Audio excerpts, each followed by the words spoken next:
Bien, vamos a recapitular un poquito. El cuello uterino representa una tercera parte del volumen total del útero en una mujer adulta, en una mujer en etapa reproductiva. Es decir, el útero tiene una parte que se llama cuerpo, una parte que se llama con una anatomía totalmente diferente, con una fisiología diferente, con una patología diferente. La patología del cuerpo no se parece en nada a la patología del cuerpo. ¿Sí? Tienen que tener en cuenta esto. Su estructura es diferente, su función es diferente. Por eso es que vamos a separar a este órgano en dos sectores. Vamos a dejar el cuerpo para más adelante y nos vamos a dedicar al cuello uterino. Recuerden ustedes, el cuello uterino hace contacto con la vagina y tiene un conducto labrado en su interior que se llama el canal endocervical, que comunica la cavidad vaginal con la cavidad uterina. Recuerden esto, que durante el periodo no fértil de la mujer, este cuello uterino está taponado, está obstruido por una secreción que proviene de las glándulas llamadas endocervicales. Forman un verdadero tapón, es un moco espeso, viscoso, que impide el ingreso de microorganismos, es una barrera de protección, y también impide la entrada de los espermatozoides hacia la cavidad uterina. Esto quiere decir que en una mujer que no está en los días fértiles, los espermatozoides no ingresan a la cavidad uterina. Los espermatozoides van a ser destruidos, van a morir ahí donde han sido depositados. ¿Dónde? En el fondo de saco posterior del ano. En un medio hostil, en un medio agresivo, en un medio con un pH ácido, donde además vamos a encontrar elementos del sistema inmunitario, los espermatozoides son destruidos. Pero, cuando la mujer está en el periodo fértil, las características del moco cervical cambian. De ser un moco espeso, viscoso, se hace un moco más fluido, más transparente. Y es el lugar hacia donde los espermatozoides huyen, escapan del medio vaginal para sobrevivir. En el moco cervical del periodo fértil encuentran nutrientes, encuentran un pH óptimo, y es más, a algunos les gusta tanto que van a quedarse ahí y van a poder sobrevivir hasta 72 horas en el aparato genital femenino. ¿Dónde? En las glándulas endocervicales. Ahí son bien tratados, hotel 5 estrellas, nutrientes a pedido, ambiente nada hostil. Y de rato en rato van a salir como escuadrones, miles de espermatozoides hacia la cavidad uterina a la búsqueda del ovocito. Cuando ustedes leían esa parte, ¿cuánto vive un óvulo? Un óvulo vive 24 horas. Ovocito. ¿Cuánto viven los espermatozoides? 72 horas. ¿Dónde? Ahora ya tienen la respuesta. Acá es donde viven. Acá no van a sobrevivir ni siquiera 24 horas. Acá están en pleno movimiento. Es acá donde pueden sobrevivir hasta 72 horas. De ahí la famosa contradicción, y esto tienen que saber también, con el mecanismo de acción que tradicionalmente se enseña de la píldora del día siguiente. ¿Qué dicen de la píldora del día siguiente? La píldora del día siguiente es un método anticonceptivo, dicen, porque evita que los espermatozoides ingresen a la cavidad uterina. ¿Cómo? Espesando el moco cervical. A ver, si la mujer no está fértil, el moco está espeso de por sí. Y si la mujer está fértil, la píldora la van a tomar 24, 48, 72 horas después de la relación sexual. O sea que 24 horas los espermatozoides van a esperar aquí afuera, esperando que el moco se espese. No, no es cierto. Entonces, eso de que produce espesamiento del moco cervical es una mentira. ¿Para qué cerrar la puerta después de que el rebaño se ha salido? ¿No es cierto? El rebaño se cierra antes de que el rebaño escape. La puerta se cierra. ¿Sí o no? Entonces, tienen que saber, que tienen que saber interpretar. ¿Para qué va a haber un montón de charlatanes que van a, como los antivacunas, ahora están de moda otra vez los antivacunas, ¿no? Han aparecido otra vez. Después de 5 años de la aplicación de la vacuna, siento que su pecho me agita. ¿Y no será que su pecho le agita porque usted tiene problemas con el colesterol, con los triglicéridos, con el tabaco? Depende, ¿no? Pero es más fácil echarle la culpa a la vacuna que al hábito de vida negativo que ha llevado en estos 5 años, ¿cierto? Va a salir esta mañana un artículo que en Estados Unidos van a demandar a los porque le han obligado a tomar la vacuna, porque desde la vacuna se fatiga muy serio. Pruebas.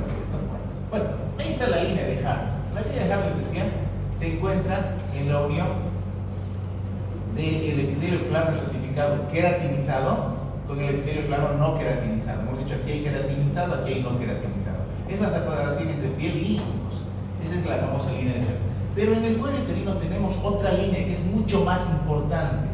Es una línea que separa lo que es el exocervix de lo que es el endocervix. Exocervix, endocervix. Y así se ve en un cuello uterino normal, donde se puede apreciar claramente 2 regiones distintas. Esto, por si acaso, esto que ven acá, es solamente el reflejo de la iluminación utilizada para la fotografía, ¿no? Este es un cuello uterino real, este es el flash. Pero este es el aspecto del exocervix y este es el aspecto del endocervix. Entonces, en el cuello uterino tenemos un ectocervix o exocervix, si quiere llamarlo, y un endocervix, que tienen epitelio diferente. Tienen un epitelio diferente. Mientras que en el endocervix existe un epitelio cilíndrico simple secretor, en el exocervix existe un epitelio plano, ratificado, no queratinizado. ¿Cuál? El mismo que hay en la vagina. Aprendimos la semana pasada. El epitelio de la vagina es plano, ratificado, no queratinizado. El exocervix tiene el mismo epitelio. Y era pregunta de examen de la evaluación diagnóstica que la mayoría no ha respondido. Gracias. Tienen que estudiar un poquito más. Los que han respondido, relájense, tienen crédito. ¿Qué les pasó? Les dije, es obligatorio. No por nota. Pero como si no es por nota, de una nota que no hay interés, ¿no? Ustedes dicen, no es nota. Bueno, ahora sí fue por nota. Con premio para los que han respondido. ¿Qué les pasó? Aún me hayan respondido mal, aún me hayan sacado una nota baja, tienen sus puntos extra. Ok, les he dicho, necesito saber qué tan preparados están en temas de gineco. 1, en temas de fisiología. Esta era una pregunta. ¿Qué epitelio tiene el exocervix? ¿Sí o no? Los que han hecho. Bueno, volviendo al tema. Acá hay entonces una línea nueva. Hemos visto la de Hart, estaba por aquí, hay una línea. Una línea donde se une el cilíndrico simple secretor del endocervix y el plano certificado no queratinizado del exocervix. Y acá hay una pregunta, ¿qué es esto? ¿Y esto qué es? Es una glándula endocervical. Importante cómo se constituye esta glándula para hablar de los famosos quistes del agua. Entonces acá se llama unión escamo-cilíndrica. Unión del escamoso con el cilíndrico. Esa zona es importante tenerla. Bien, este es otro cuello uterino. Compárenlo con el de hace unos instantes. ¿Qué les llama la atención? Primero, aquí está el exocervix, nuevamente luz aquí, reflejos. Este es el exocervix. Y este es el endocervix. ¿Qué pasó? La línea escamo-cilíndrica se ha movido un poquito, se ha salido. Eso pasa seguido. Y no es nada más entonces que una salida del epitelio endocervical hacia la región del exocervix. ¿Tiene algún significado patológico? No tiene ningún significado patológico. Eso ocurre normalmente. Muchos colegas a esto le dicen úlcera. Y a la paciente se asusta. Tengo una úlcera en el cuello uterino. A ver, muéstrame, vamos a ver su examen. Y tiene esa imagen. ¿Qué es úlcera? Úlcera es pérdida de tejido. ¿Y dónde ha perdido tejido ahí? Nada, simplemente ha habido un reemplazo, ha habido una invasión del endocervix hacia el exocervix. Esta es una imagen normal. ¿Qué tratamiento necesitan? Ninguno. ¿Qué le ofrecen? Cauterización. Hasta histerectomía, he visto hace unos 2 meses, histerectomía por esta lesión. ¿Qué tiene de malo? Busca. Obviamente la paciente se asusta. Pero cuídense de que esa paciente pregunte a un médico honesto y le diga, no señora, me están engañando. No tiene úlcera. Ahí sí su reputación del tramposo va a caer, ¿cierto? Porque esa paciente nunca va a hablar bien. Pero sí me va a hablar bien el médico honesto que le ha dicho, no señora, está tranquila, no necesita ni tratamiento. Ahora, aquí hay algo que les va a llamar la atención. Miren estas cositas acá. Estas manchitas blancas, ¿pueden ver acá? A las mujeres que les han hecho Papá Nicolau, colposcopía, incluso en la ecografía les reportan presencia de quistes de Nabot, huevos de Nabot. ¿Qué son los huevos de Nabot? Son pequeñas acumulaciones de contenido de moco cervical que no pueden ser eliminadas y que surgen como consecuencia de esa lucha de epitelios que está generándose en el cuello uterino. Volvamos aquí un poquito para atrás. Miren, hemos dicho los epitelios avanzan uno, el otro quiere recuperar terreno y en algún momento puede ocurrir que este epitelio avance hacia acá. Puede avanzar este para acá, pero este también. Y cuando este avanza para acá, ¿qué va a pasar con esta glándula? La va a ocluir, ¿no es cierto? La va a tapar. ¿Y qué va a pasar con ese moco que cruza la glándula? Se va a acumular y va a dar origen a ese famoso quiste o huevo de Nabot. ¿Qué implicancia tiene? Ninguna. Porque lo más probable es que de aquí a unos días o unas semanas ese quiste de Nabot desaparezca espontáneamente por reabsorción o por recanalización del epitelio. Pero quistes de Nabot están cauterizando ahora. ¿Por qué? Porque los ecografistas informan, dicen, en la ecografía hemos visto quistes de Nabot. ¿Qué son? Son formaciones normales, ahí están. Formaciones normales que aparecen en ese proceso de lucha de territorio de ambos epitelios. Bien, hablamos un poquito del epitelio escamoso. Este epitelio escamoso está formado por varias capas. Y era una pregunta que se me olvidó hacerle en la evaluación diagnóstica. ¿Cuáles son las capas del epitelio escamoso de la vagina o del exocervix? Una capa de células basales, luego vienen las parabasales, luego vienen las intermedias y las células superficiales. ¿Se acuerdan de algo? Hemos hablado de las células superficiales. ¿Qué hemos dicho? Las células superficiales del epitelio vaginal y del exocervix son ricas en glucógeno, que es aprovechado por una bacteria que se llama Bacillus thuringiensis, que utiliza este glucógeno como nutriente y da como producto final, ¿qué cosa? Ácido láctico, que es el responsable de la acidez de la. Ahí está, capa basal, a partir de la cual se va multiplicando. Aquí está la membrana basal, estas son las células basales, luego hay 2 a 4 hileras de células parabasales, 4 a 6 de intermedias y alrededor de 8 capas de células superficiales. Esto en una mujer que tiene trofismo conservado, una mujer cuyas hormonas están trabajando bien. Mañana, no sé si les toca mañana ir a ustedes, a la abuelita que hemos visto esta mañana, hemos visto que viene la paciente que vamos a operar mañana, que tiene un epitelio atrofiado. Esa atrofia del epitelio significa reducción del número de capas de la mucosa vaginal y de la mucosa cervical.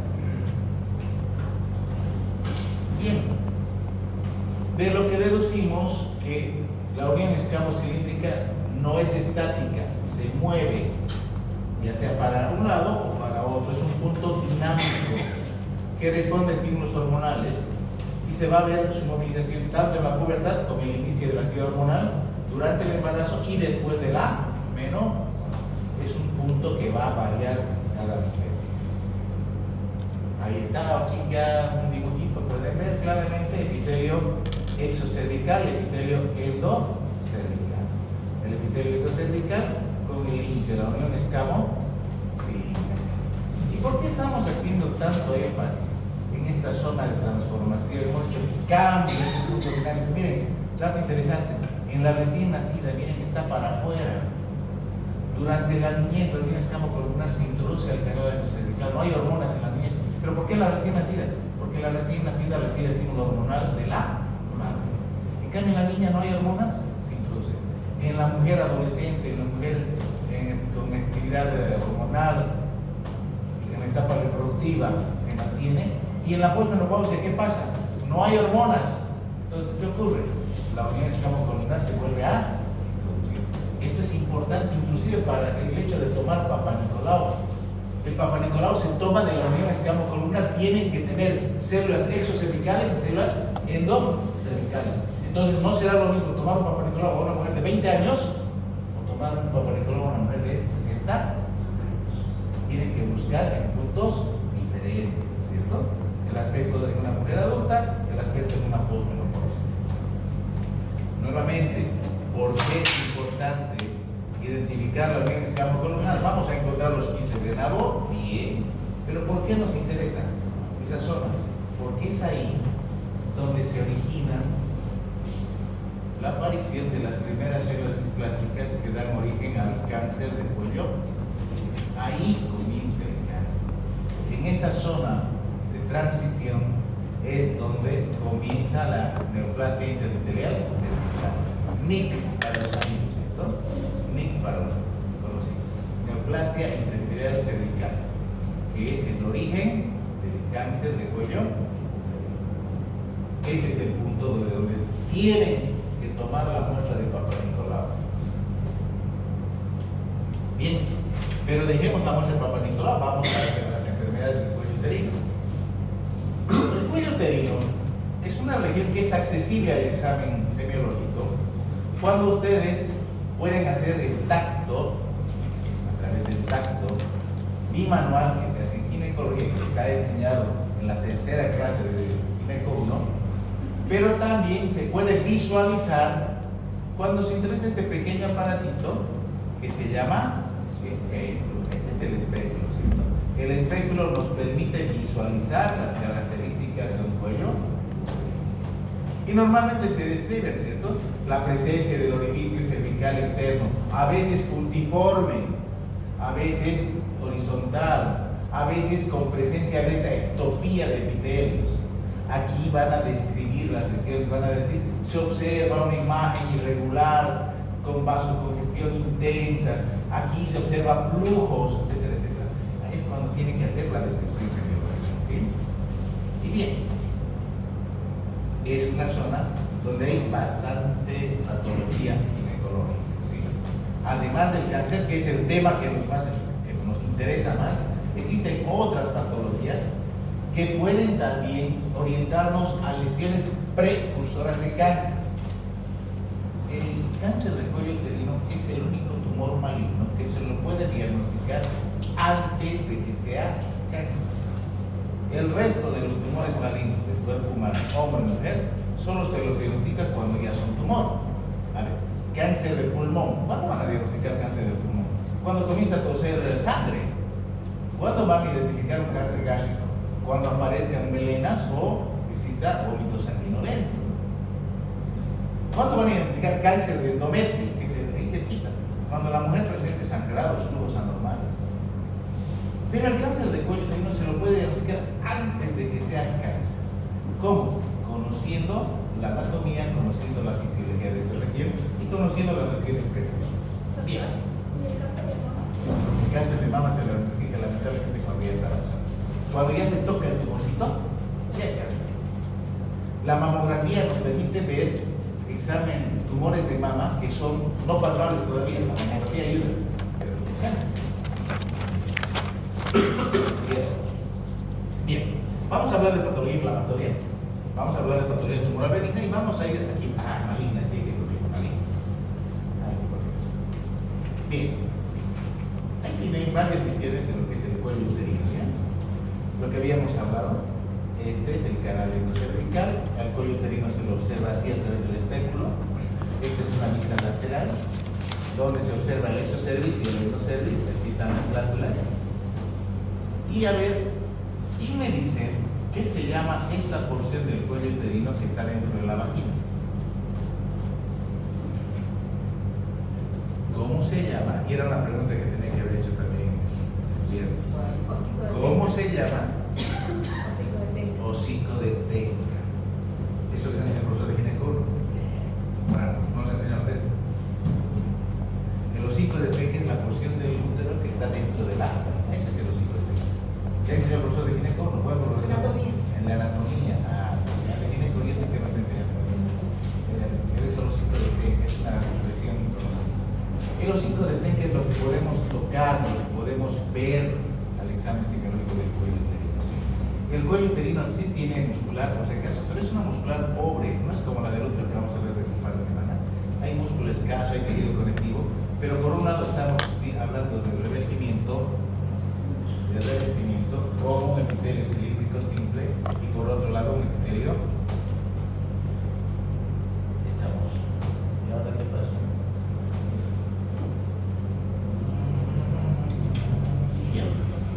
Dentro de la patología cervical, pues vamos a hablar de las inflamaciones primero y hablaremos de lo que es la cervicitis. ¿Sí? Y vamos a ver que hay unas exclusiones más. Vamos a hablar de la ectropionitis, por ejemplo, cuando hay una erosión verdadera, cuando hay una pérdida de tejido. Cervicocolpitis es un término que significa inflamación del cuello y de la vagina. Acuérdense, vaginitis o colpitis es inflamación de la vagina. Vamos a ver de qué hay patología específica también a nivel del cuello uterino. ¿Sí? Vamos viendo por partes. La cervicitis. A ver, de la cervicitis, ¿qué vamos a decir? Hay formas agudas y hay formas crónicas. La forma aguda es sintomática. La forma crónica es diagnosticada a través de la patología. A ver, ¿cómo es esto? Cervicitis crónica, ustedes no van a diagnosticar clínicamente por hablar con la paciente, por hacerle un examen.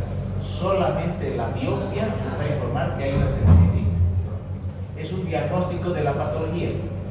Ya van a ver, cuando operemos, cuando hagamos histerectomías, mañana vamos a hacer histerectomía, vamos a mandar a patología. El útero no tiene aparentemente nada, es un útero que está prolapsado, pero en el informe con seguridad que el patólogo va a poner cervicitis crónica, porque es el diagnóstico de patología. ¿Sí? Cervicitis aguda es sintomática. Y la cervicitis aguda puede ser de dos tipos. Puede ser una endocervicitis o puede ser una exocervicitis. Al tratarse de dos ambientes diferentes, los gérmenes que colonizan estas dos regiones también son diferentes. Las exocervicitis son las causadas por los mismos gérmenes que viven en la vagina. Es el ambiente vaginal. ¿Quiénes vamos a encontrar con exocervicitis? Tricomonas, ¿se acuerdan? El cuello extraesa es de la es una exocervicitis. Cándida, ¿dónde estaba la cándida en las imágenes que hemos visto? En la vagina y en el cuello uterino, en el hocico de Tenca. Ahí está. En cambio, las endocervicitis son causadas por otro tipo de microorganismos. ¿Quiénes son los más frecuentes? Chlamydia trachomatis y Neisseria. Entonces, diferenciemos los ambientes diferentes, microorganismos diferentes. Tratamiento de repente en un caso local, pero en el endocervicitis el tratamiento sí o sí tiene que ser sistémico. Igual que en tricomona, ¿se acuerdan? Hemos hablado de tricomona. La tricomona no se puede tratar solamente con óvulos. ¿Por qué? Porque tricomona se esconde. ¿Dónde? En la vía urinaria, en las glándulas paroretrales. Ahora, clamidia no podemos tratar con óvulos. Gonorrea no podemos tratar con óvulos. Van a hacer cultivo de repente y van a pedir un cultivo. ¿De dónde van a sacar el cultivo para buscar gonorrea? ¿O de la uretra o del endo? ¿Quieren diagnosticar clamidia? ¿De dónde van a pedir el cultivo? Del endocervix. Porque si piden un cultivo de secreción vaginal, no les va a aparecer clamidia. Clamidia vive más adentro. Pues hay que diferenciarse, ¿no? Exocervicitis, la región externa del cuello. Endocervicitis, la región interna de él. Aquí, con cultivo, acuérdense, Neisseria y clamidia son enfermedades de transmisión. Ahí está. ¿Pueden haber otras causas de cervicitis? Claro que sí. Quizás las más comunes son estos objetos extraños que se colocan con distintos fines. A veces se colocan el diafragma, a veces el capuchón cervical, pero más frecuentemente se colocan los pesarios. ¿Qué son los pesarios? Son dispositivos que quedan en la vagina donde el cuello uterino se apoya. ¿Por qué se apoya? Para evitar que se salga. Existen pacientes a las que no se puede operar. Ayer, esta mañana hemos visto a esta paciente con prolapso uterino, el útero se le sale, ¿cierto? Por la vagina. ¿Dónde están las del día? Se le sale el útero, lo hemos visto, se le sale. Pero esa señora se puede operar, mañana le vamos a corregir su problema, le vamos a hacer una histerectomía. Pero hay mujeres que no pueden ingresar, que no, por otros problemas, de repente es cardíaca, genética descompensada, muy ancianita, entonces se utilizan dispositivos que se colocan dentro de la vagina y lo que hacen es trancar la salida de él. Esos que llaman pesarios. Entonces, estos cuerpos extraños en la vagina que hacen contacto con el cuello uterino generan cervicitis. Ahí está. La cervicitis crónica es una alteración del tejido que se puede encontrar en la biopsia, ¿cierto? No produce síntomas, por lo tanto no hay tratamiento y el diagnóstico es por patología. No me van a decir cervicitis crónica. Pueden tener cervicitis recurrente, que es diferente. Una señora que se enferma una vez, le trata, vuelve a caer y en un año 3, 4 veces ha caído. Esa es una cervicitis recurrente, pero no es una cervicitis crónica.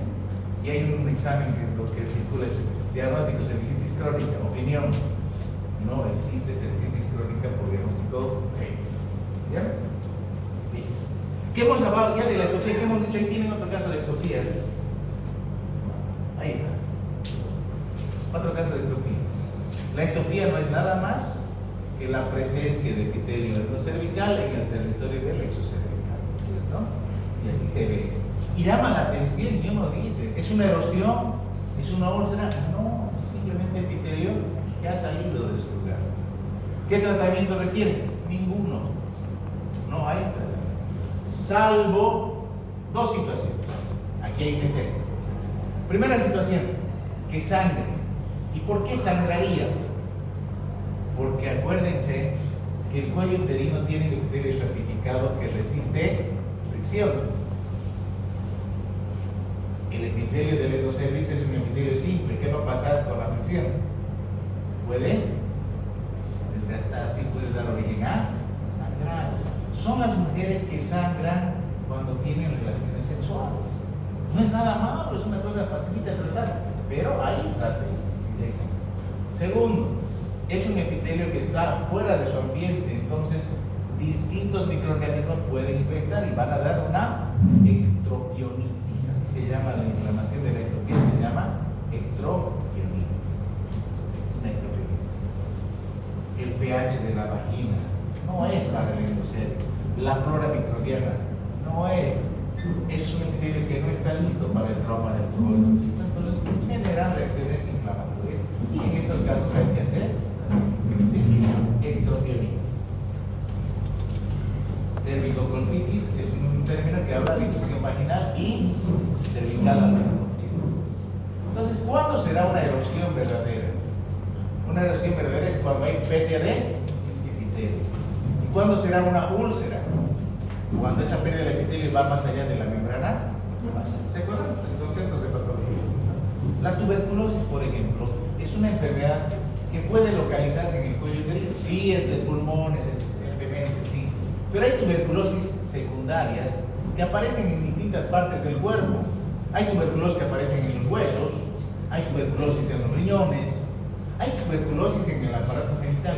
Y del aparato genital, dos son las regiones en el femenino que son afectadas por tuberculosis. Las trompas, ahí causa esterilidad, y el cuello uterino. ¿Y aquí qué causa? Confusión. ¿Por qué? Porque una tuberculosis cervical fácilmente es confundida con cáncer del cuello. Uno toca, uno ve, uno se asusta, le asusta a la paciente, señora, nos ha salido cáncer. Esto es cáncer. Y la biopsia va a establecer, no, ustedes no están con cáncer, están con folículo de Koster. Tranquilos, es tuberculosis. ¿Ven? Es la patología. Cuando encontremos una lesión sospechosa, uno de los pasos obligatorios va a ser la. Lo mismo pasa con sífilis. Sífilis también causa Ahora, hablemos un poquito de la patología cervical inflamatoria. Ya hemos hablado de tumores benignos. En el cuello uterino vamos a encontrar varios tipos de tumores benignos. De repente algunos ya los conocemos, otros vamos a conocer. Vamos a hablar de los pólipos y en especial de los papilomas, de estos dos sobre todo, ¿sí? Otros menos frecuentes. ¿Qué son los pólipos? Los pólipos son crecimientos anormales de la mucosa endocervical. Ojo, crecimientos de la mucosa endocervical. Se los llama endocervicales, sí, podríamos decirle pólipos solamente, pero les aclaramos que es endocervical porque en el endometrio también pueden aparecer pólipos. Entonces, para diferenciar el pólipo endometrial del pólipo endocervical, le ponemos apellido. Lo que no hay es un pólipo exocervical, eso sí que no hay. Bueno, sí he visto en alguna patóloga que andaba cruzada ahí, que hace Papá Nicolás por la zona oeste, que informa pólipo exocervical. No hay pólipo exocervical. El pólipo siempre es del no del endometrio, ¿sí? Estos tumores son benignos, ¿sí? Son protrusiones de mucosa, por lo tanto es tejido blando, como el labio es un tejido blando. No suelen alcanzar tamaños importantes. ¿Por qué? Porque sufren de baja vascularización. Para que un tumor crezca, sea benigno o maligno, ¿qué necesita? Nutrición. Lamentablemente el cuello es una zona que no le va a dar buena nutrición, entonces no suelen alcanzar volúmenes importantes, a diferencia del endometrio que sí. Puede ser sésil cuando la base de implantación es ancha, puede ser pediculado cuando tiene una especie de caída, ¿cierto? ¿Y cuál es la causa? Un proceso inflamatorio crónico al que se suma además un tema de estrogenismo, ¿cierto? Una situación de estrogenismo. ¿Qué pasa con los pólipos? Los pólipos al principio son asintomáticos, pero pueden sufrir reacciones inflamatorias isquémicas, lo que lleva a su necrosis, a la necrosis de la porción distal. Y cuando la porción distal se necrosa, ¿qué pasa? Sangra. Entonces, ocasionalmente esta mujer requiere episodios de sangrados en escasa cantidad, que son intermitentes, repetitivos, y que cuando se hace el examen físico se encuentra esta tumoración. Aquí transformación carcinomatosa, aquí hay que tener mucho cuidado. Aquí hay dos escuelas bien diferentes. Algunos autores dicen el pólipo siempre es benigno. Otra cosa es que puede ser un cáncer que momentáneamente está adoptando la forma de pólipo. El cáncer puede crecer bajo la forma de pólipo. De ahí la necesidad siempre de recurrir a Dios. Ahí están los pólipos. Aquí está, este es el bajo. Ese es un pólipo. Ese es un pólipo endocervical. Y el tratamiento es bien sencillito. ¿Qué se hace? Ustedes agarran una pinza y comienzan a darle vueltitas. ¿Qué va a pasar? Se va a producir un arrancaje por torsión. ¿Y qué van a hacer con lo que han sacado? Lo van a mandar a biopsia. Y el patólogo les dice un pólipo cervical y ustedes van a decir misión cumplida. Ahí se acaba. ¿Listo? Sencillo. Ahí están pólipos cervicales. Esta es una imagen muy frecuente, así se lo suele encontrar en este tamaño. Chiquititos. Bien. ¿Qué son los papilomas? Los papilomas son crecimientos anormales de la mucosa exocervical. Pólipo endocervical, papiloma exocervical. ¿Cómo crecen? Como verrugas. Estos crecen como verrugas. Hay que hacer diagnóstico diferencial con los condilomas, aunque en etiología también reconocen el origen del virus del papiloma. Bueno, por eso se llama virus del papiloma humano. Es el virus que produce verrugas.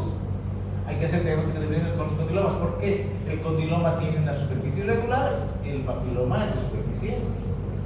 ¿Requiere algún tratamiento? Sí, causa síntomas, puede ser que requiera algún tratamiento. ¿Pueden haber miomas en el cuello uterino?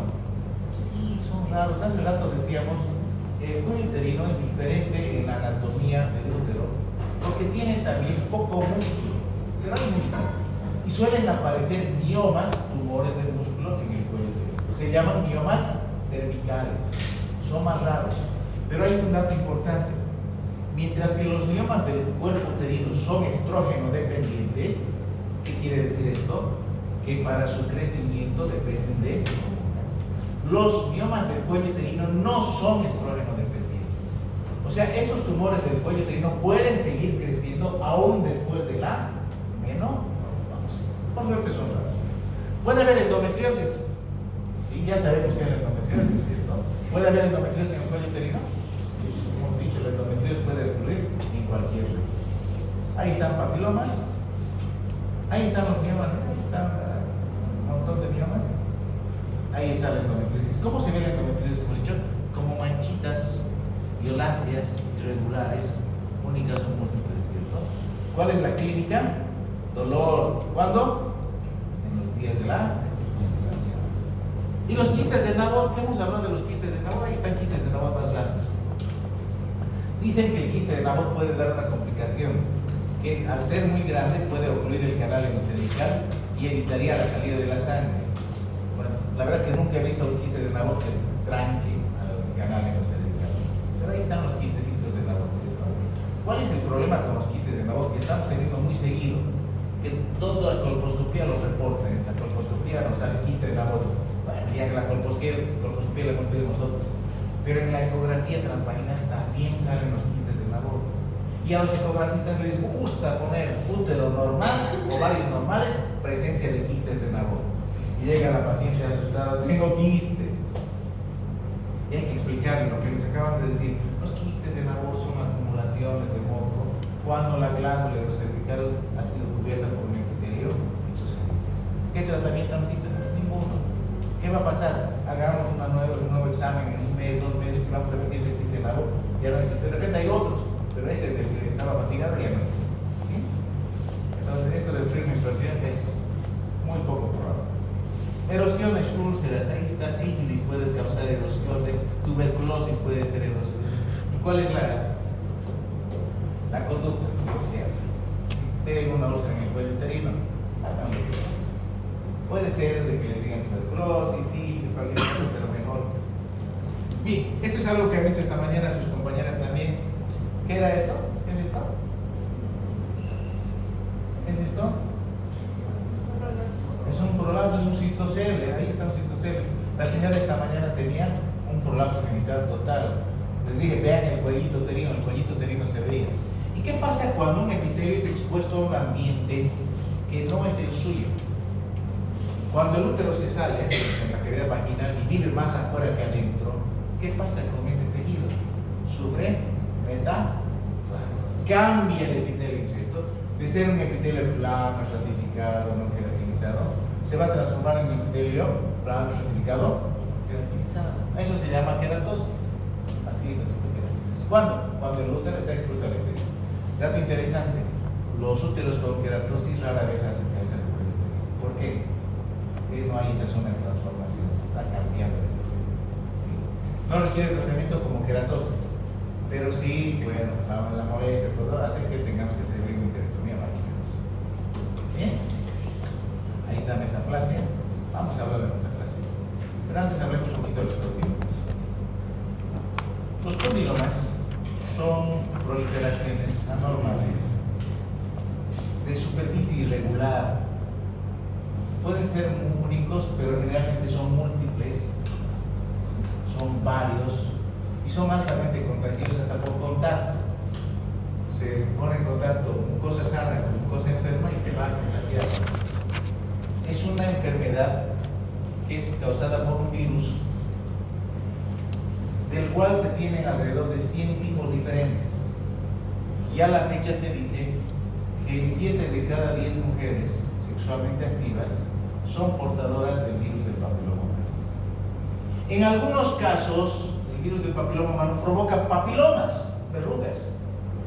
En otros casos provoca condilomas, verrugas irregulares. Y en otros casos, ¿qué es lo que hace? Da origen a células atípicas que se llaman células displásicas. Ahí está dando condiloma, ¿no? Es una infección transmisión sexual, se cura al 100%, no se elimina el virus, pero desaparece la lesión. Pero puede dar origen a displasias, que aparezcan células con citoplasma, con núcleo alterado, que han perdido ya el control de la división, que se dividen de manera continua.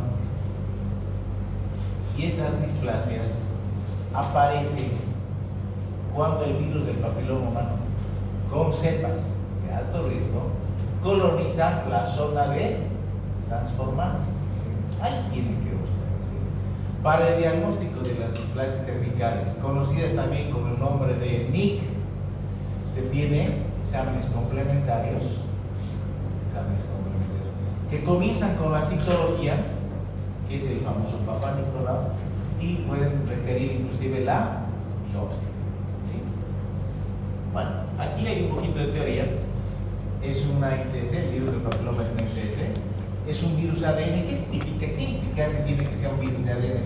¿Por qué les voy a preguntar? Ah, no, ese es del grupo A, pero a ustedes, a los de los voy a preguntar, ¿qué implicancia tiene que sea un virus ADN? No se puede eliminar, utiliza el propio material. Que se queda en el cuerpo, ¿no es cierto? Los virus ARN, al final se los vas a echar, los ADN se quedan en el cuerpo. Es herpes, lo que hablamos de herpes. Herpes llega para quedarse, herpes no se cura. Desaparecen las molestias, los malestares, pero se queda en el cuerpo. Lo mismo pasa con el virus del papiloma, que se queda, que es un virus que se va a quedar. ¿Sí? Y miren, pueden tener localizaciones en diferentes regiones, en la vulva, en la vagina, en el cervix, en la uretra, en el pene, en el escroto, vejiga, uréter, ano, región perineal, piel, en cualquier parte de la piel, dos de las manos, lengua, labio, cavidad bucal, laringe. A ustedes se me llevaron con ustedes, ¿ya es necesario cesárea? No, me he dicho No. Bueno, en cesárea hay indicaciones absolutas e indicaciones relativas. Pacientes a las que sí o sí hay que hacer cesárea, y pacientes a las que posiblemente se haga cesárea. Dentro de las indicaciones para hacer cesárea, hay una que es bien interesante: mujer que tiene condilomas. ¿Pero por qué? Si los condilomas están en el cuello, en la vagina, en la vulva, ¿por qué le voy a hacer cesárea? Si tiene una buena cadera, dilata bien el cuello uterino, ya ha tenido 3 hijos, el cuarto va a salir facilito. ¿Qué pasa? Que al momento de pasar por el canal del parto, puede aspirar virus. ¿Qué va a pasar con esos virus? Van a crecer. ¿Y dónde nos preocupa que crezcan? En la vía. Y esos son los niñitos que se mueren de un día para otro. Se estaba durmiendo tranquilito en la cunita y se murió. ¿Por qué se muere? Porque se asfixió. Y la mamá se echa la culpa: no, yo me lo mido con mi pecho. Estaba con crecimiento, estaba obstruyendo poco a poco su laringe y al final ya no pudo pasar el aire. Entonces hay que tener cuidado. Por eso se los debas hacer. Bueno, eso es confianza. Veamos. Hemos dicho, ahora aquí decía 68, hay más de 100. Pero se los ha clasificado por el potencial que tienen de causar displasias. A los virus del papiloma humano se los ha clasificado en virus de bajo riesgo, de riesgo intermedio y de alto riesgo. Y nos interesan sobre todo los de alto riesgo. Es más, cuando estudiemos las vacunas para el cáncer de cuello, las mal llamadas vacunas para el cáncer, en realidad son vacunas para el virus del papiloma humano, vamos a ver que todas ellas tienen que tener las cepas de alto riesgo. Las cepas de alto riesgo. Estas son las cepas de alto riesgo. ¿Qué quiere decir que sean de alto riesgo? Que tienen la capacidad de generar células displásicas en el cuello uterino. Y ahora está de moda, por si acaso está de moda, la captura híbrida, se llama. Todas las mujeres tienen: yo quiero captura híbrida. Señora, tranquila, vamos a hacerle papá. No quiero captura híbrida, quiero saber si tengo el virus. Primero un papá Nicolau, después la captura híbrida. ¿Qué es lo que les va a informar? Señora, usted tiene virus de alto y ahora se va a hacer papá Nicolau cada año. Nada más. No le estamos diciendo que tiene cáncer, le estamos diciendo que tiene virus de alto riesgo. ¿Qué quiere decir? Que tiene que hacerse papá Nicolau cada año. Y el momento en que el papá Nicolau salga alterado, tomamos una conducta más agresiva. Así de simple. 7 de cada 10 van a salir positivos al virus del papiloma humano, no se olviden. Bien, es una ITS común en la población sexualmente activa, que tiene que ver obviamente múltiples compañeros sexuales, inicio precoz de relaciones sexuales tempranas, el aumento de la anticoncepción hormonal versus la barrera, ¿no? Ya todas andan con el implante, con el chip, ya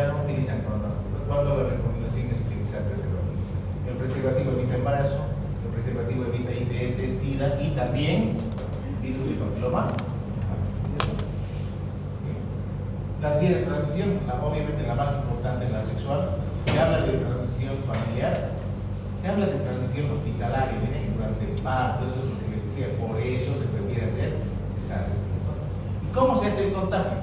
El contagio se hace por pequeñas heridas muy superficiales que abren paso para que el virus llegue hasta la célula basal. No es la célula superficial la que se va a infectar, no nos interesa que se infecte la célula. Es más, no le va a agarrar a la célula superficial, porque la célula superficial no hace mitosis. ¿Cuál es la célula que está haciendo mitosis? La célula basal. A esa tiene que llegar el virus. Por pequeños fragmentos de tejido puede llegar a ese estado. Aquí está, aquí está la parte de virología, que lo pueden leer, pero aquí lo que me interesa es esto, ¿dónde está?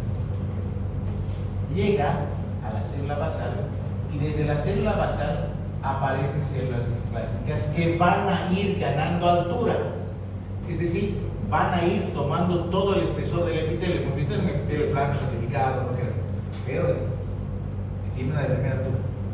Cuando las células displásicas han tomado el tercio inferior del espesor del epitelio, se dice que la displasia es leve, o se le llama también NIC1, por inglés sí, NIC1. Cuando han pasado de la mitad, pero no han llegado a los 2/3 del espesor del epitelio, se llama NIC2. Cuando todo el epitelio, displasia moderada, cuando todo el epitelio ha sido tomado, todo el espesor del epitelio tiene células displásicas, se llama NIC3, displasia severa, o carcinoma invisible. En este caso, se habla de lesión intraepitelial escamosa de bajo grado, lesión intraepitelial escamosa de alto. ¿Cuál es el origen común de estas displasias? El virus del papiloma. Esto ha obligado a algunos autores a decir que el cáncer de cuello uterino es consecuencia de una infección de transmisión sexual. Así es. ¿Bien? Y se puede reconocer, lo interesante es que estas células displásicas se las puede reconocer con estudios de citología. Hay estudios de citología de células y hay estudios de histología, las biopsias. Con estudios de citología, esos son estudios citológicos, se pueden reconocer las lesiones de bajo grado y las lesiones de alto grado por los cambios que acontecen ahí. ¿Sí? Y cuando nos encontramos con esto es fácil el tratamiento. Podemos tomar dos conductos: o los destruimos el tejido, o lo retiramos. Esas son las dos conductas. Acabo de encontrarme con una lesión intraepitelial escamosa, ¿y qué tengo que hacer? Destruye ese tejido y aquí sí pueden cauterizar. Aquí sí cauterizan. O pueden retirar esa parte del tejido sin llegar a la histerectomía. Y esto de las células lo encontró, miren en qué año, en 1941, este señor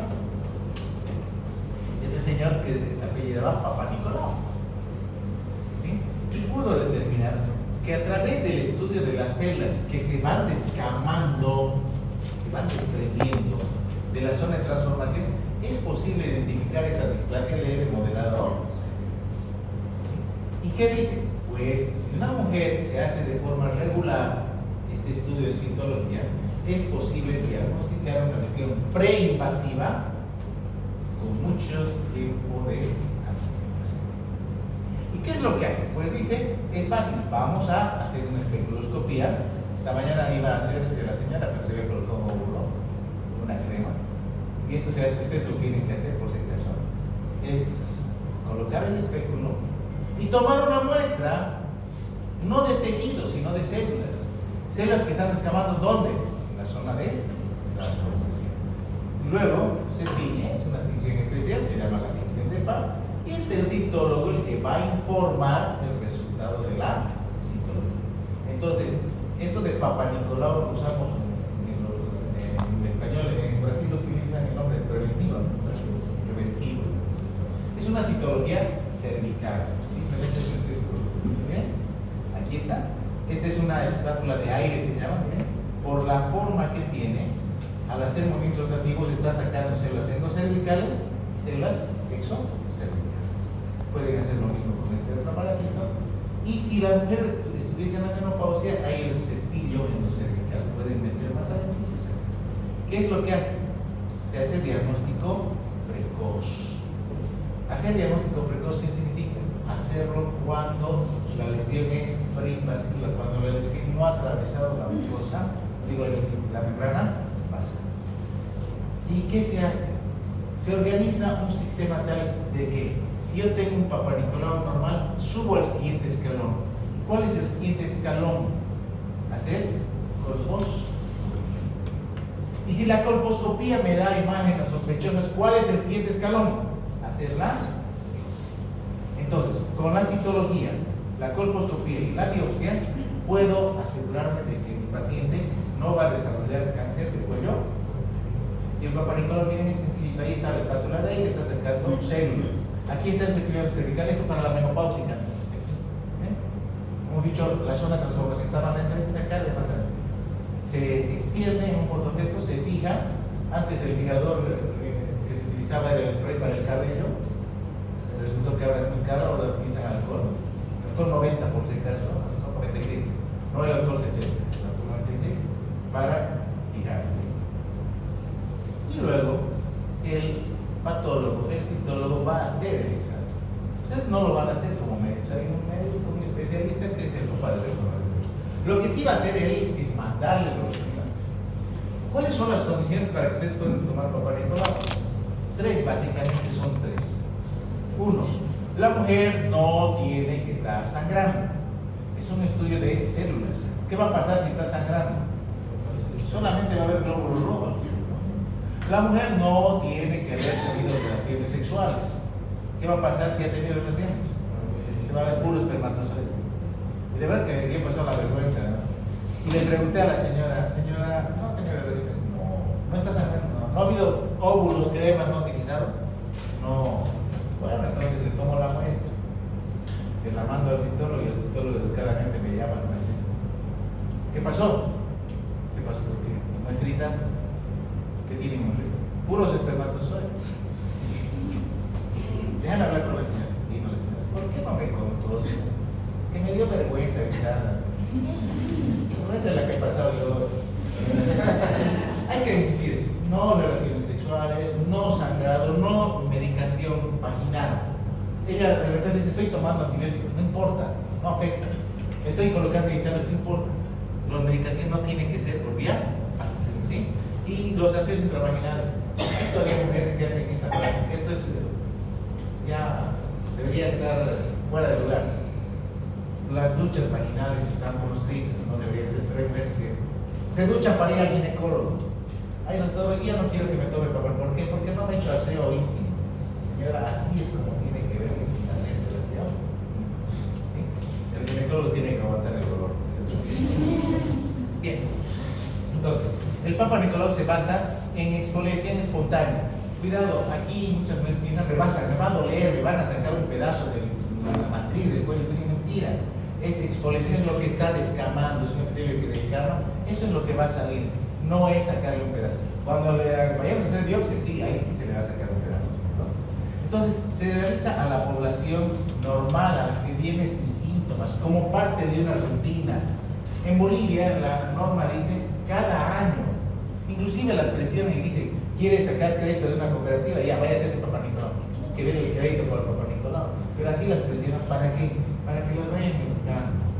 Y dicen, ¿desde cuándo? Desde que inicia relaciones sexuales. ¿Hasta cuándo? Hasta los 59, 60 años. Es el plazo. Pero vamos a ver que eso no es tan real. No necesitamos que sea tan así. Entonces, en el periodo intermenstrual, no duchas vaginales, no relaciones sexuales. Lo que nosotros vamos a recibir es el reporte, por si acaso. Y Papa Nicolau nos da una nomenclatura en romanos, que va desde el 1 hasta el 5. ¿Sí? Números romanos. PAP clase 1 quiere decir hallazgos normales. Es el que todos deberían tener, idealmente. PAP clase 2 quiere decir cambios celulares relacionados con inflamación. Hay células anormales, no son malignas, son inflamatorias. Ese es el PAP clase 2. El PAP clase 3 se lo divide, a su vez, y esto no, al intento no hago esa diapositiva porque solamente quiero que los que han venido a clase sepan. Se se divide en clase 3A y 3B. El 3A corresponde a células sospechosas compatibles con NIC1. ¿Se acuerdan de NIC1? Entonces el 3A es equivalente a NIC1. El 3B es equivalente a NIC2. Y cuando en el examen les pregunto que su paciente ha llegado con PAP clase 3B, ¿qué significa? No hemos estudiado, ¿no? No lo voy a poner para que viene a clases. 3A, NIC1, 3B, NIC2, 4 y 3. Células sospechosas compatibles con malignidad NIC3. O lo que es su equivalente, hemos dicho, carcinoma I. Y el PAP clase 5 significa hallazgos positivos de... ¿Sí? Aquí es completo. Ahora, en el 88-89 se reunieron los citopatólogos en Bethesda y crearon una nueva forma de hacer el informe de citología. Ellos decían, Papa Nicolau es un sistema de información muy básico, muy simple, y tendríamos que hacer con más detalle. Y ellos se reúnen, ahí está, el 88, y dan una nueva nomenclatura al informe de la citología. No cambia la técnica de la toma de muestra, no cambia la tinción, solamente es cómo hacen el informe. Olvídense de los números, acá no es por números. Aquí hacen la descripción de lo que están viendo.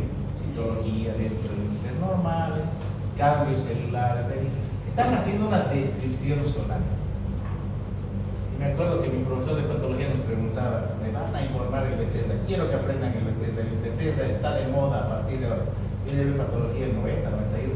Y él quería Bethesda. Vino con Bethesda. Nos obligó a aprender Bethesda. ¿Qué pasó años después?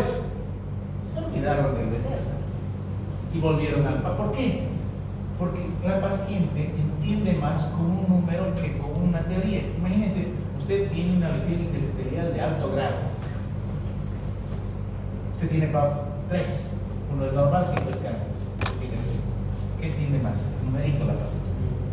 Entonces, volvió Papa Nicolau con fuerza nuevamente. Y volvieron a hacerse informes con Papa Nicolau. Y a la fecha, ¿qué existe? Existen citólogos que informan con PAP, hay citólogos que informan con Bethesda y hay citólogos que informan con los dos. PAP clase 2, lesiones de Bethesda. Entonces, ustedes tienen que aprender los dos sistemas. Lamentablemente, el pecado de otros ustedes lo van a pagar. Porque o les voy a preguntar el informe de PAP o les voy a preguntar el informe de Bethesda. Yo sé que son comunicativos ustedes, ¿cierto? Yo sé que si ustedes les pregunto Bethesda, les van a decir, no les voy a preguntar Bethesda, a los de la les voy a preguntar PAP y van a dar el examen. Entonces, pueden ser comunicativos, pero ya saben, o Bethesda o PAP les va a tocar a ustedes. Tienen que saber las dos nomenclaturas, ¿sí? ¿Cómo se hace el informe de Bethesda? Aquí está. ¿Cómo se hace el informe de PAP? Aquí está. ¿Para ustedes? Bien. Papa Nicolau, ¿cuál es la importancia? Reconocer alteraciones que no son visibles a simple vista, las estamos viendo en el microscopio, ¿cierto? Es una técnica sencilla que sirve para diagnóstico de cáncer, pero sobre todo tiene que servirnos para diagnóstico de lesiones precancerosas. Esto es lo que nos interesa. Diagnosticar cáncer es facilito, los chicos, es bien facilito. Yo tenía un profesor que nos impresionaba, era mi profesor de psicología. Entrábamos a una sala grande en el hospital donde hacía clases de biología, donde habían 20, 30 camas. 7 de la mañana en punto hacia afuera. Entraba el profesor, así así, aquí hay cáncer, nos decía. ¡Wow! Y llegábamos a la cama 5, cama 6, y la paciente tenía cáncer. Y nosotros, ¡wow! Campo el hombre. Diagnosticar cáncer en etapa avanzada es fácil. Es fácil diagnosticar el dolor. Pero ¿de qué nos sirve? Ya la paciente tiene un pronóstico malo. El pronóstico de esa paciente es malo. El valor de la clínica debería ser hacer el diagnóstico antes de que sea cáncer. Entonces, vamos. ¿Cómo lo hacemos? Fácil. Ir al Papa Nicolau. que es lo básico es pedir Papá Nicolau. A ver, mujeres, pónganse la mano al pecho. ¿Cuándo es su último Papá Nicolau? ¿Cada cuánto tienen que hacerse? Mujeres sexualmente activas. Una vez cada año. Por lo menos. ¿Se han hecho? Curiosamente, las ginecólogas son las que ganan Papá Nicolau. Tengo una colega que hace 5 años no hace Papá Nicolau.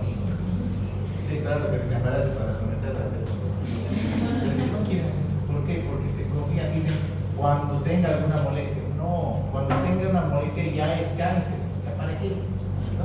Entonces visualizan. Ahora, aquí hay otro negocio que están haciendo muchos los colegas. Les ofrecen Papá Nicolau y colposcopía juntos. ¿Por qué? Porque cobran doble, son 2 exámenes diferentes. Es más, algunos pacientes dicen, yo quiero que me haga Papá Nicolau, pero ese que viene con fotito. No, Papá Nicolau no viene con fotitos. La fotito es la colposcopía. Pero la colposcopía se tiene que hacer cuando el Papá Nicolau sea sospechoso. No voy a hacerle colposcopía a un PAP 1, a un PAP 2. ¿Por qué? ¿Para qué?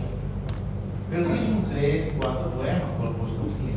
¿Y en qué consiste la colposcopía? La colposcopía es ver, es un aparato que amplifica la imagen, ilumina bien el cuello uterino. Miren, es un juego de lentes, amplifica imagen y nos permite ver en grande el cuello uterino. Esa es la colposcopía. Y bueno, y utiliza luz verde además para el reconocimiento de vaso aquí. Entonces, es un examen que nos va a reportar ¿qué? Nos va a reportar imágenes sospechosas, tampoco está confirmando. ¿Sí? Entonces, nos sirve para detectar imágenes sospechosas, realmente en etapas avanzadas, cáncer, ¿cierto? ¿Y qué nos dice? Nos dice además dónde está esa imagen y de dónde tendríamos que tomar la biopsia. Porque el cuello uterino es un terreno grande, si se imaginan esto. Grande. En el labio inferior, en el labio posterior, en la comisura derecha, ¿dónde vamos a tomar la biopsia? Y eso lo hacemos por colposcopía. Es una lupa iluminada. Eso es colposcopía. Ahora, con colposcopía o sin colposcopía, ustedes también pueden hacer el llamado test de Schiller. El test de Schiller es bien sencillo. Puede ser con colposcopio o sin colposcopio. Igual sin la. ¿Qué necesitan? Una solución que se llama Lugol. Lugol. ¿Qué es el Lugol? Es yodo iodourado al 1%. Nada más. Es yodo. Lugol. ¿Y qué se hace con este Lugol? Se pinta el cuello uterino. Lo agarran y lo pintan. Una brochita y lo pintan. ¿Sí? ¿Y qué es lo que buscan? Si el tejido agarra el yodo o no agarra.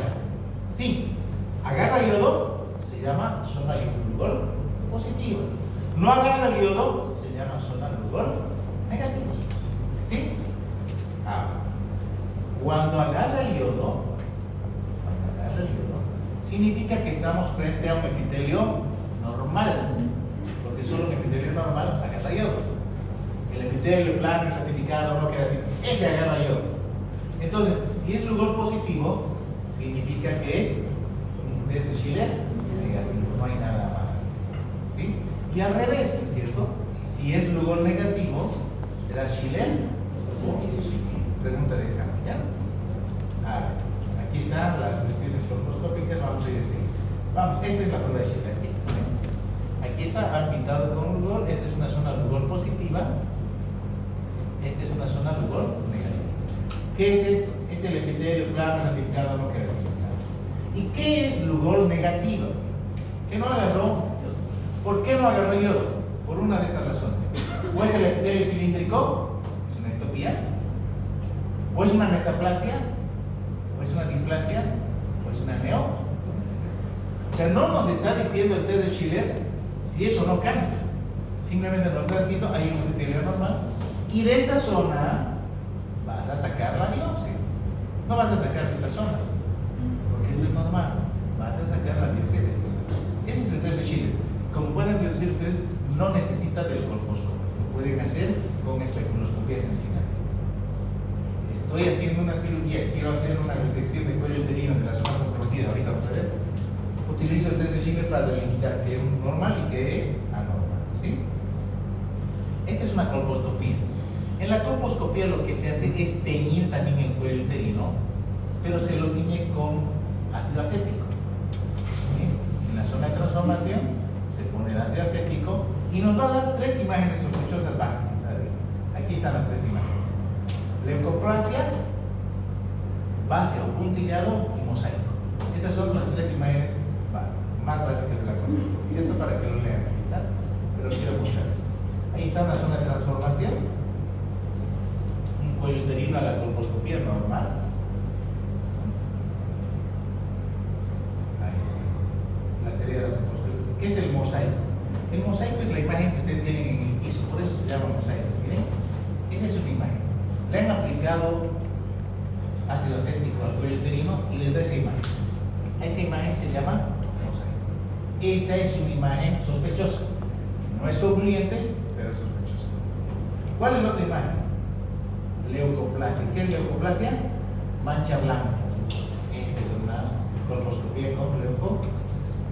Y cuando ustedes retiran esa plaquita que se ha formado, se observa puntillado hemorrágico, se llama base, que son vasitos sanguíneos. Con esas tres imágenes, leucoplasia, mosaico, base, puntillado, ustedes van a solicitar el siguiente nivel, que es la ¿de dónde? De esa región. Ahora supónse, tengo una imagen compatible con puntillado, base. De acá tengo que tomar la biopsia. Ahí está. ¿Qué es la biopsia por último? La biopsia ya es sacar un pedazo y es un estudio de histología. Hay que sacar tejido. ¿De dónde voy a sacar? De la zona sospechosa. Lo puedo hacer con esta pinza que se llama sacabocados. Ustedes estuvieron cuando sacamos la T de cobre la semana pasada, la serie. Sacamos la T de cobre, no había la pinza cocodrilo, con esta hemos sacado la T de cobre. Vamos, qué criminal, la pinza sacabocados para sacar T de cobre. Ahí está. Esta es la sacabocados. Esa arranca tejido.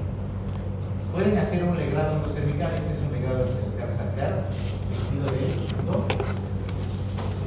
Por último, el estudio que es más interesante es el cono. El cono es un estudio que es diagnóstico y si está bien hecho, es también tratamiento. ¿En qué consiste el cono? A ver, ¿dónde hay el cono? Vamos a ver. Este es el cono. Consiste en sacar un pedazo de cuello uterino que tiene una base circular y termina en punta.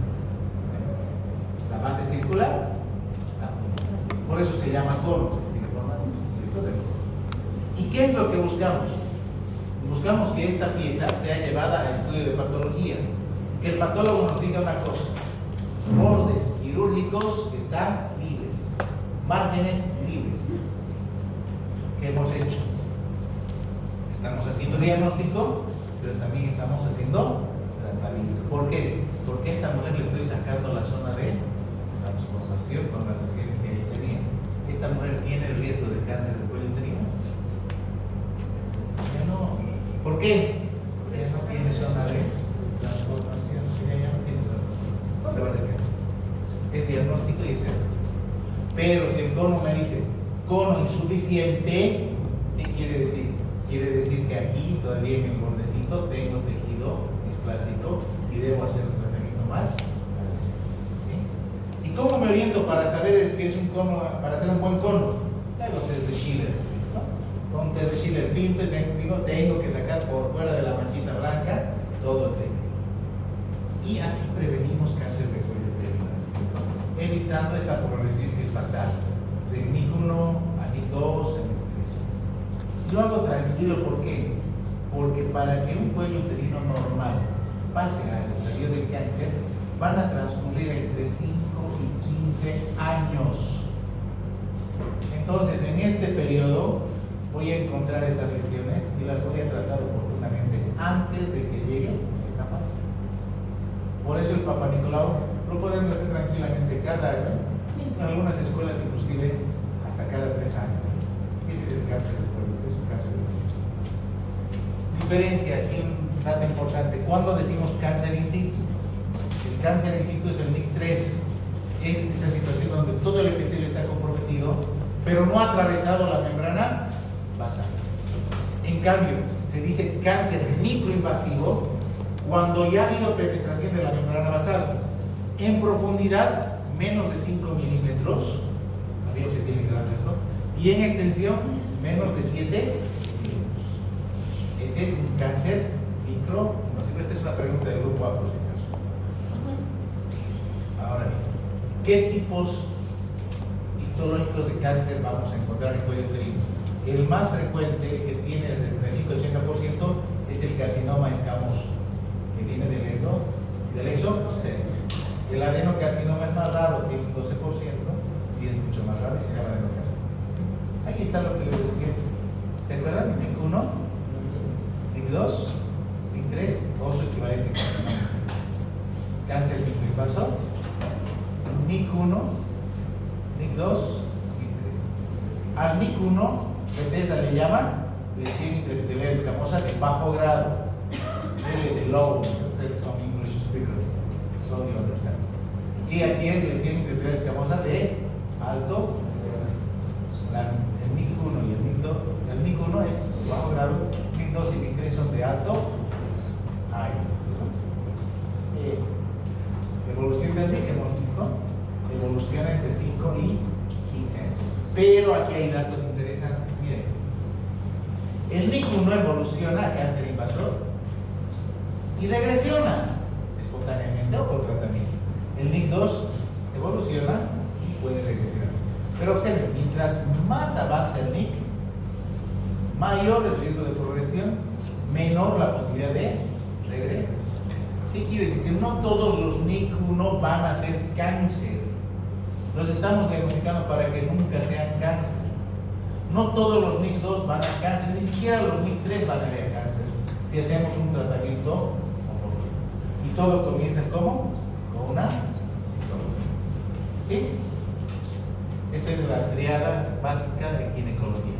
Hacer la citología, hacer la colposcopía y hacer la biopsia. Esas lesiones, las preinvasivas, ahí están las preinvasivas. Aquí, ¿dónde está la clave? Todos estos factores de riesgo para lesiones preinvasivas, ¿cuál es el común denominador? Virus del papiloma. Virus del papiloma humano. Aquí habla un poquito del cigarrillo, por si acaso. En el tema del cigarrillo se ha encontrado de que algunos componentes del tabaco podrían causar fracturas en las secuencias de DNA de las células de la zona de transformación. Por eso hay mayor riesgo en mujeres fumadoras para celebrar. Pero después es virus del papiloma. ¿Sí? Algo que les he dicho, las IPS coexisten. Si ustedes diagnostican una, piensen en las otras, no las dejen. Me encontré con tricomona, le di metronidazol y estoy tranquilo. No, me encontré con tricomona, busco virus del papiloma, busco VIH, busco clamidia, busco Neisseria. Tengo que identificar qué otras infecciones más están acompañando a esta paciente que casualmente tiene una tricomonia española. ¿Sí? Bien, creo que esto es lo mismo, es un comparativo donde hablamos de la displasia leve, que es el equivalente al NIC 1, que va a ser la lesión intraepitelial escamosa de bajo grado, moderada y severa NIC 2, NIC 3, que es la lesión intraepitelial escamosa de alto. ¿Sí? Esto para que recuerden, porque también es pregunta. Bueno, jóvenes, les voy a perdonar. Una semana están castigados con mi WhatsApp. En una semana no voy a recibir más mensajes. La próxima semana recibiremos. Pero espero que sean mejores personas como nosotros. Nos vemos en prácticas, jóvenes.